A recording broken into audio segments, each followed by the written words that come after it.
ప్రపంచవ్యాప్తంగా Michael Jackson music repeat అవుతోంది. Global రేంజ్లో థియేటర్ల దగ్గర ఫ్యాన్స్ సందడి చూస్తుంటే కింగ్ ఆఫ్ పాప్ మానియా ఏం మాత్రం తగ్గలేదని అర్థమవుతోంది. కేవలం మ్యూజిక్ లవర్స్ మాత్రమే కాదు, సాధారణ ఆడియన్స్ కూడా ఈ బయోపిక్ చూసేందుకు క్యూ కడుతున్నారు. ఈ సినిమాలో మైఖేల్ పాత్రలో నటించిన ఆయన మేనల్లుడి పర్ఫార్మెన్స్ కు సూపర్బ్ రెస్పాన్స్ వస్తోంది.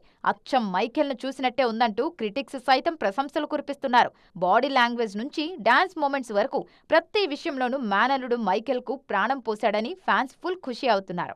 అయితే సినిమాపై కొన్ని విమర్శలు కూడా వినిపిస్తున్నాయి. మైఖేల్ లైఫ్ లోని బ్యాడ్ యాంగిల్స్ మరియు వివాదాస్పద అంశాలను టచ్ చేయలేదన్నది మెయిన్ కంప్లైంట్. ఈ మూవీకి త్వరలోనే ఒక సీక్వెల్ కూడా రాబోతుందంటూ ఇండస్ట్రీలో ప్రచారం జరుగుతోంది. కలెక్షన్స్ విషయంలోనూ మైఖేల్ బయోపిక్ దూకుడు ప్రదర్శిస్తోంది. ఓపెనింగ్ డే నుంచే భారీ వసూళ్లతో గ్లోబల్ బాక్స్ ఆఫీస్ వద్ద సెన్సేషన్ క్రియేట్ చేస్తోంది. లాంగ్ రన్ లో ఈ సినిమా మరిన్ని రికార్డులను తిరగరాయడం ఖాయమంటున్నారు క్రిటిక్స్. మొత్తానికి విమర్శలు ఎలా ఉన్నా బాక్స్ ఆఫీస్ వద్ద మాత్రం మైఖేల్ బయోపిక్ తిరుగులేని జైత్రయాత్రను కొనసాగిస్తోంది.